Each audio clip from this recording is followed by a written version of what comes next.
संत मत धारा आपकी सेवा में प्रस्तुत।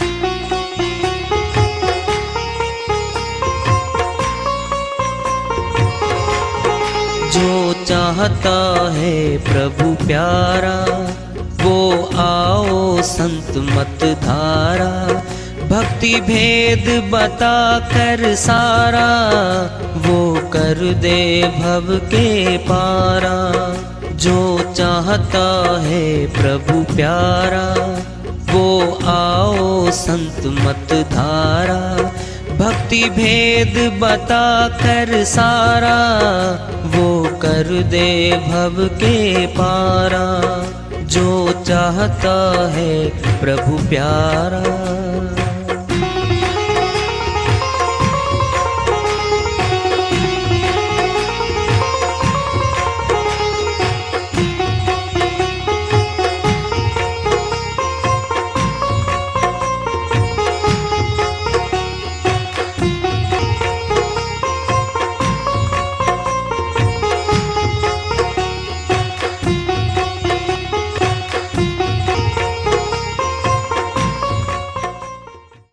परम पूज्य सदैव स्मरणीय सदगुरु साहिब की जय हो।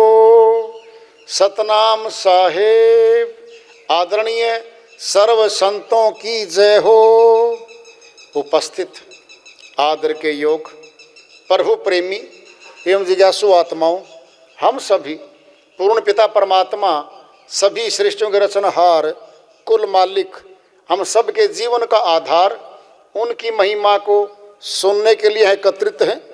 मेरी सभी से अर्ज है कि मैं कोई जगत गुरु नहीं, कोई महाराज नहीं, कोई महामंडलेश्वर नहीं, मैं केवल सभी संतों की चरणों की धूल हूँ और आपका भक्ति मार्ग में सहायक हूँ। मैं अपनी सीधी साधी टूटी फूटी भाषा में, संदूकड़ी भाषा में भक्ति भेद के गुड़ रहस्यों को उजागर करने वाले विचार आपके समक्ष रख रहा हूँ। यदि अच्छे लगे अपनाएं, नहीं तो गैर जरूरी समझकर विसार दें। क्या होता है सत्य? सत्य जमा में संग, सत्य का संग करना ही सत्संग है। हमारे तन में सत्य दो बैठे हैं, आत्मा और परमात्मा। दोनों अंदर हैं, बिल्कुल दोनों अंदर बैठे, संशय बिल्कुल नहीं है। आत्मा परमात्मा के बीच में कर्मों की बहुत मोटी दीवार खींची हुई है। आत्मा देख नहीं पा रही है, घट में रहते हुए परमात्मा को नहीं देख पा रही है। दीवार गिरा दी जाए, आमना सामना हो तो एक दूसरे को देख ले, कैसी विडंबना है। परमात्मा अंदर है, निसंदेह अंदर ही है वो, आत्मा भी अंदर है। मिलाप दोनों का करवाना है। क्या युक्ति करें? अगर ज्यादा शिक्षा ग्रहण कर लें, एमए पीएचडी संस्कृत बड़ी कठिन भाषाएं सीख लें हम, तो शायद परमात्मा से मिल ले। ऐसा नहीं है। फिर परमात्मा तो न्यायकारी है, फिर न्यायकारी है तो अनपढ़ मिल नहीं सके, प्राप्त नहीं कर सके, और शिक्षित प्राप्त कर ले, फिर तो अन्यायकारी हो गया वह तो न्यायकारी है। जब न्यायकारी है फिर अनपढ़ भी उसको प्राप्त कर सकते हैं, शिक्षित भी प्राप्त कर सकते हैं। क्योंकि ध्यान से सुनो, बाहरी विद्या ग्रहण की है शिक्षित, जो पढ़े लिखे हैं उन्होंने बाहरी विद्या ग्रहण की है, अंदर की नहीं की है। विद्याएं दो हैं, एक पराविद्या, एक अपराविद्या। अपराविद्या हमारे अंदर की है, पराविद्या परे की है। 10 इंद्रियों से परे जो है वह पराविद्या कहलाती है। ले लो अपने पे, भोजन करते हैं, पानी पीते हैं, श्वास लेते हैं, सारी क्रियाएं तो अनपढ़ की और शिक्षित की समान ही तो हैं। अंतर कहाँ पड़ेगा? उसने बाहरी भाषा सीख ली, कोई अंग्रेजी सीख ली, हम हिंदी जानते हैं, हम अंग्रेजी में बात नहीं कर सकते, पंजाबी में नहीं कर सकते, फ्रेंच में नहीं कर सकते, मान लिया। वो भाषाएं हैं, वो सीखी जाती हैं। एक भाषा अंदर की है, उसे कहते अध्यात्म विद्या, आत्मा की विद्या। आत्मा की विद्या सबको जाननी जरूरी है, चाहे शिक्षित है चाहे अशिक्षित है। मनुष्य तन मिला है आज, कैसा महत्व है इसका? बड़े भाग्य मानुष तन पावा, सुर दुर्लभ सदग्रंथन गावा। गोस्वामी जी महाराज श्री रामायण में समझाते कहते हैं, बड़े भाग्यशाली जीव आत्मा हैं जिनको आज मनुष्य तन मिला हुआ है। सुर दुर्लभ, सुर मैंने देवता, दुर्लभ मैंने कठिन। जो तन देवताओं को भी कठिन है, मिलता नहीं है, वो हमें मिल गया। सूर्य दुर्लभ सदग्रंथन गावा। सभी धार्मिक ग्रंथ इसी बात को बार बार दोहरा रहे हैं कि मनुष्य तन ऊंचा है। क्यों ऊंचा है? परमात्मा से मिलाप करने का तन केवल मनुष्य तन। बाकी 184 के शरीर गुलाम योनियां हैं, भोग योनियां हैं, कैद खाना कह लो आप उनको, वो कैद खाना है जहां दुख के अलावा सुख नहीं है दूर तक, वहां दुख ही दुख है। देख लो जंगली जानवरों को, अपने घरों में देख लो, पालतू पशु हमारे पास तो गाय है, भैंस है, घोड़ा है, कुत्ता है, कितने पशु तो मनुष्य के आसपास बंधे रहते हैं। प्यास हो बोल नहीं सकते, मुझे प्यास लगी है पानी पिला दो जी। भूख है बोल नहीं सकते, जबान छीन ली गई है, गुलाम खानी में डाल दिया गया है। वो भी आत्माएं कभी मनुष्य तन में आई थी, आज कर्म के फल में चली गई। कर्म का सिद्धांत है यहां। मनुष्य तन कर्म योनि है, कर्म करने में आजाद है, ये फल के लिए आजाद नहीं है। ये कर्म करते ही फल का गुलाम हो जाता है। जीव आत्मा इंसानी तन में कर्म करती है केवल।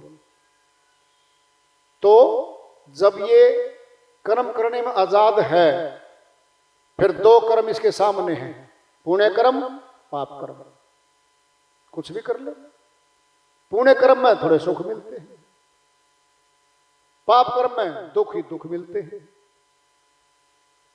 आजाद तो है कर्म करने में, लेकिन फल के लिए आजाद नहीं है। श्री गीता अध्याय 2 श्लोक 47 में श्री कृष्ण भगवान अर्जुन के माध्यम से समझाते कहते हैं, कर्मण्येवाधिकारस्ते मां फलेषु कदाचन मां कर्म फल हेतु भूर्मा ते सगोस्तो कर्मणि। हे अर्जुन, तेरा कर्म करने का तो अधिकार है, फल पे तेरा अधिकार नहीं है। कर्म करते ही फल का तो तू हेतु हो ही गया, फल का तो तू गुलाम हो ही गया। निष्काम कर्म कर। निष्काम क्या होता है? जिसमें कोई कामना ना हो, कोई इच्छा ना हो, संसार की प्राप्ति ना चाहता हो, परमात्मा की प्राप्ति चाहता हो, केवल वो निष्काम कर्म है। अब कर्म किए बिना इंसान रह नहीं सकता, कर्म करता ही है। कैसे कर्म? 3 प्रकार के कर्म हर समय कर रहे हैं हम। मनसा वाचा कर्मणा। मानसिक कर्म, वचनिक कर्म, स्थूलात्मा से कर्म। क्या है मानसिक कर्म?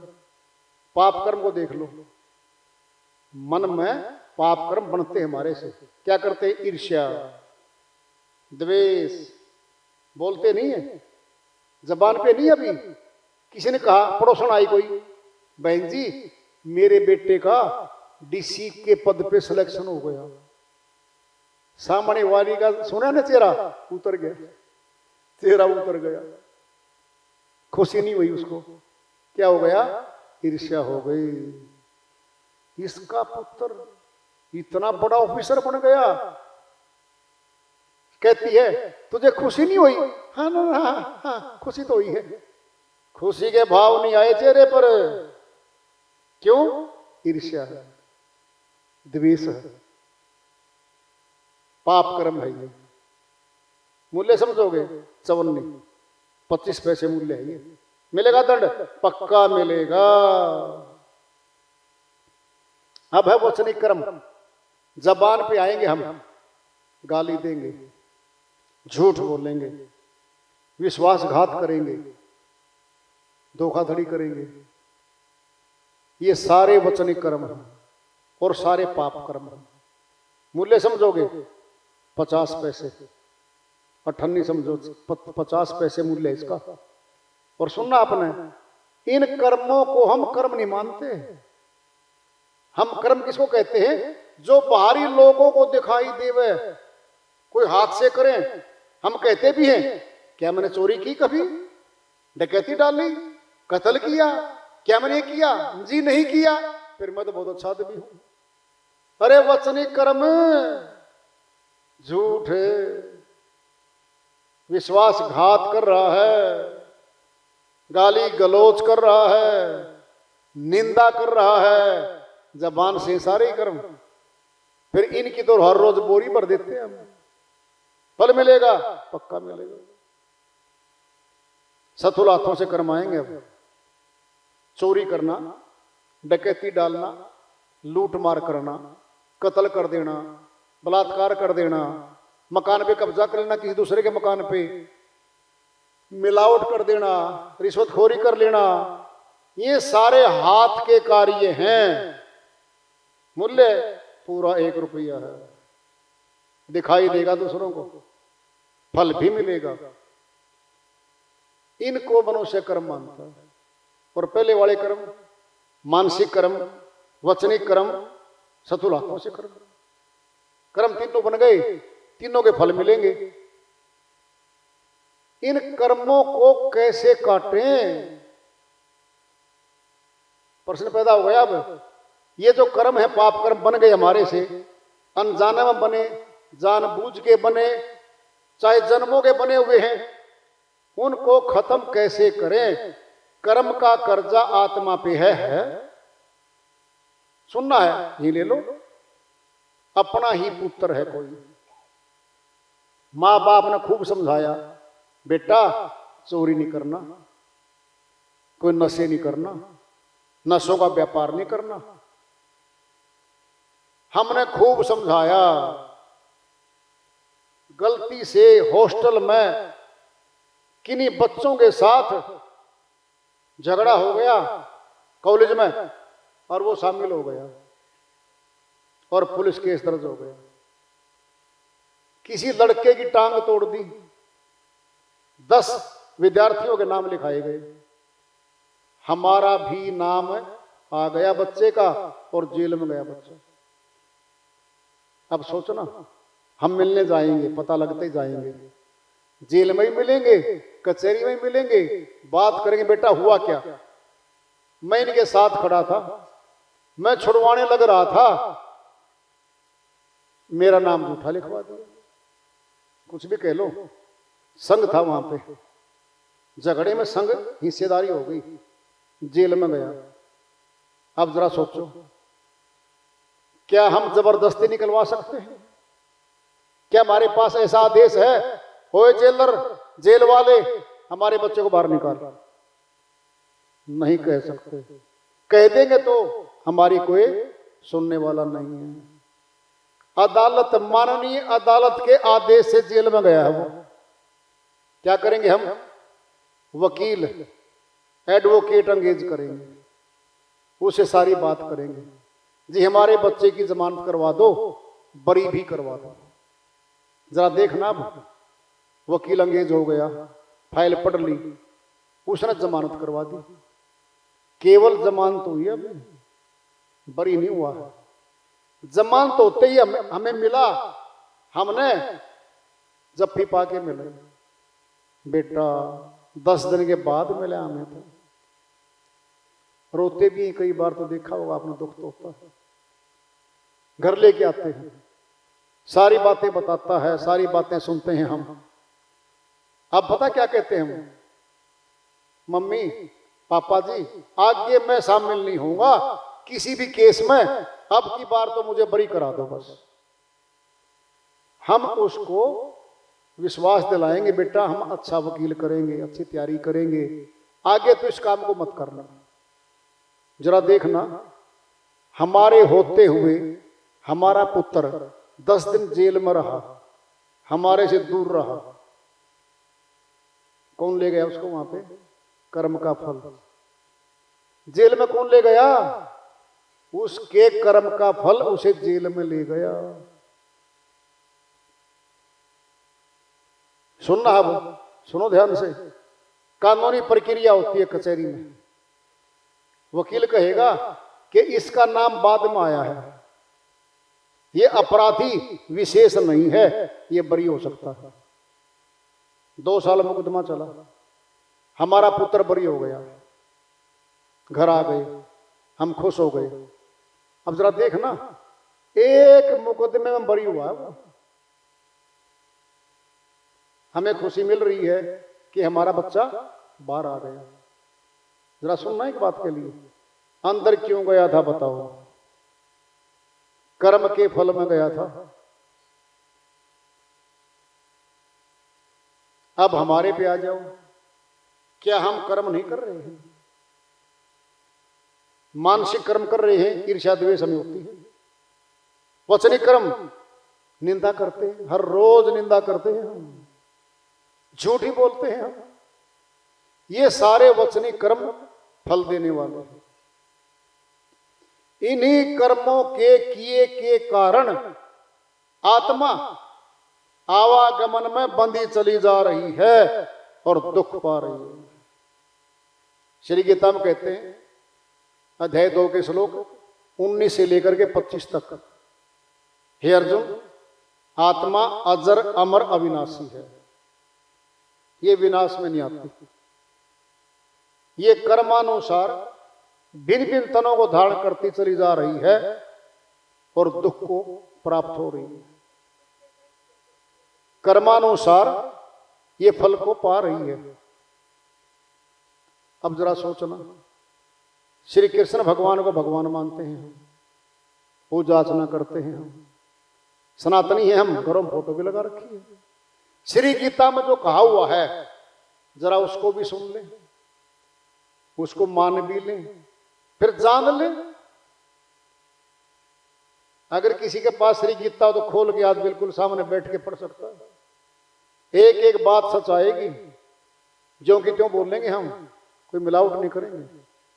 ध्यान से सुनो, श्री गीता आत्म ज्ञान परमात्म ज्ञान का कोर्स है, पूरा का पूरा कोर्स है। श्री गीता पाठ करने में नहीं है। श्री गीता में कह रखा है, नाना शास्त्र पठेन लोके नाना देवत पूजनम आत्म ज्ञान बिना हे पार्थ सर्व कर्म निरर्थकम। हे अर्जुन, कोई नाना प्रकार के शास्त्रों का पाठ कर ले भले, सुन लो ध्यान से, कोई नाना प्रकार के देवताओं की पूजा कर ले और आत्म ज्ञान तो नहीं हुआ, इसलिए हे अर्जुन ये सभी कुछ व्यर्थ गया, व्यर्थ गया, ये काम नहीं आया। सुनोगे? सुनो ध्यान से। कोई गरीब है, उसको धन चाहिए है, लक्ष्मी माता धन की देवी है। अगर कोई गरीब लक्ष्मी माता की आरती करता रहे 1 महीने तक, सुबह शाम दोनों समय, क्या धनवान हो जाएगा? प्रश्न पैदा कर लो, नहीं होगा, नहीं होगा, हो नहीं सकता। एक दृष्टांत ले लो, पिंड में 2 थे, एक सोहन एक मोहन। उन्होंने साझे में खेती बाड़ी शुरू कर दी करनी। दोनों ने साझे में खेती बाड़ी शुरू कर दी। सोहन तो पूरा दिन मेहनत करता, खूब पसीना बहाता, और मोहन चक्कर मार के खेत में और धार्मिक स्थान में जाके बैठ जाता। फसल तैयार हो गई। सोहन बोला, भाई मोहन तूने काम नहीं किया खेत में, तो बराबर का हिस्सेदारी तो तेरी नहीं बनती, तेरी बनती है चौथे हिस्से की, 3 हिस्से मेरे बनते हैं। मोहन बोला, आधा लूंगा, आधे का हकदार हूं मैं तो। सोहन बोला, आपने किया ही नहीं कुछ भी। मोहन बोला, जी मैं धार्मिक स्थान में जाके बैठ जाता था। कहता है, भाई फैसला करवा ले। गांव में एक साधु आया हुआ था, पहुंचा हुआ साधु था। दोनों चले गए साधु के पास, अपनी बात रख दी। सोहन ने बात कर दी, जी सारी मेहनत मैंने करी है, फसल तैयार हो गई हमारी, अब मैं कहता हूं 3 हिस्से मेरे, चौथा हिस्सा इसको। ये कहता आधा दे दे, जी हमारा फैसला कर दो। साधु बोला, जी ठीक है मैं तुम्हारा फैसला कर देता हूं। तुम ऐसे करो, 20-20 किलो गेहूं ले आओ मेरे पास। ले आए, 2-2 किलो कंकर मिलवा दी दोनों के गेहूं में। और साधु बोला, कल सुबह 8 बजे दोनों नाना मेरे पास, जो कंकर दूर कर देगा, कंकर भी लेके आनी है और ये गेहूं भी लेके आने हैं, और सुबह 8 बजे मेरे पास तुम दोनों नाना है। सोहन गया अपने लेकर के, जुट गया। सोहन पूरी रात जग जग के वो सारी कंकर निकाला। मोहन गया धार्मिक स्थान पे, रख के वो अनाज भी वो मिली मिलाई जो कंकर, कहता, देव जी, हेश देव जी, मैंने बड़े चक्कर काटे आपके, सुबह तक ये मेरी अलग करे पाई हो। अब गया सुबह 7:30 बजे गया, जो कि जो मिली पाई वो तो कंकर दूर नहीं हुई। चलो दोनों लेकर के आ गए साधु जी के पास।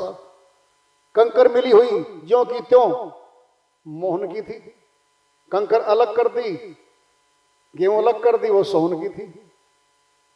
साधु बोला, भाई मोहन तूने ये कंकर अलग नहीं की। कहता, जी मैं एक धार्मिक स्थान पे मेरा इष्ट देव है, वहां रख के आ गया था। कहता, बेटा सुन ले ध्यान से, परमात्मा उनकी सहायता करता है जो अपनी सहायता अपने आप करते हैं। तूने तो बेटा मेहनत ही नहीं की। बोलो, 3 हिस्से बनते हैं इसके। इसने सिद्ध कर दिया है कि मैंने मेहनत की है, और बेटा तूने मेहनत नहीं की और आज भी नहीं की। तेरा इष्ट देव तुझसे रूठ गया। क्यों? तू कर्मशील नहीं है, कर्मशील नहीं है। कर्मशील की सहायता करेगा परमात्मा। क्या हुआ? अगर आरती करने से लक्ष्मी माता जी की बार बार निर्धन धनवान हो जाते तो न दुकानें होती आज, न बिजनेस होते, न फैक्ट्रियां होती। सारे घरों में बैठ के आराम से आरती करते और मांग लेते, 5 लाख इस महीने दे जाओ जी, अगले महीने दे जाओ जी, मौज रहती। सोचो पहले, क्यों दुकान, क्यों खेत, किस लिए फैक्ट्री लगा रखी है? सुन लो ध्यान से, 8 घंटे की बात नहीं है, 12-12 घंटे दुकानों पे काम करते हैं लोग, जाके खड़े भी रहते नहीं पता हो, तब जाके वो गुजारा भत्ता घर का निकाल पाते हैं। इसका अर्थ क्या हुआ?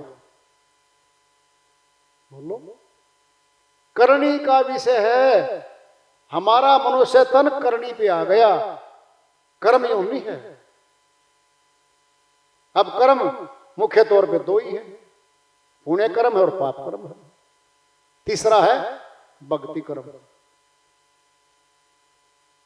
उसको कोई कोई करेगा। भक्ति कर्म क्या है? श्री गीता में अध्याय 3 के श्लोक 9 से 15 तक श्री कृष्ण भगवान कहते हैं कि अर्जुन, निष्काम कर्म क्या होगा, जरा सुन ले। भक्ति के अलावा जितने कर्म हैं सब इच्छा वाले हैं, सभी कामना वाले हैं। कामना रहित, इच्छा रहित कर्म तो भक्ति कर्म है। इसलिए अर्जुन तो भक्ति कर्म कर। अब कहेंगे भक्ति कर्म करेगा कैसे, तुझे पता तो है नहीं। अध्याय 4 श्री गीता श्लोक 34 फरमाते हैं, तत्विधि प्रेणी पाते न परिप्रश्न ने सेवाए उपदेशंति ते ज्ञानम ज्ञानी न तत्वदर्शी न। हे अर्जुन, तत्वदर्शी संतों की शरण में चला जा। कह रहे हैं वो तत्वदर्शी जो उस परमात्मा रूपी शक्ति का दर्शन कर चुके हैं, उनकी शरण में चला जा। तेरी सेवा से वो खुश हो जाएंगे। उपदेशंति ते ज्ञानम, तुझे उस ज्ञान का उपदेश करेंगे, हूबहू दिखाएंगे। परमात्मा के दर्शन प्रैक्टिकल करवाएंगे। ये कह रहे श्री गीता में।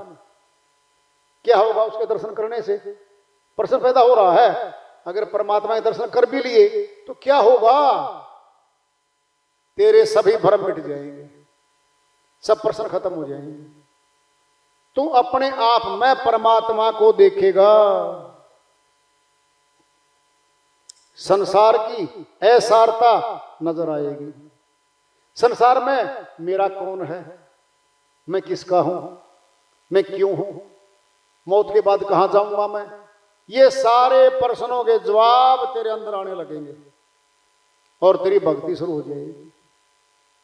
कब शुरू हुई है? जब भक्ति शुरू हुई है तब।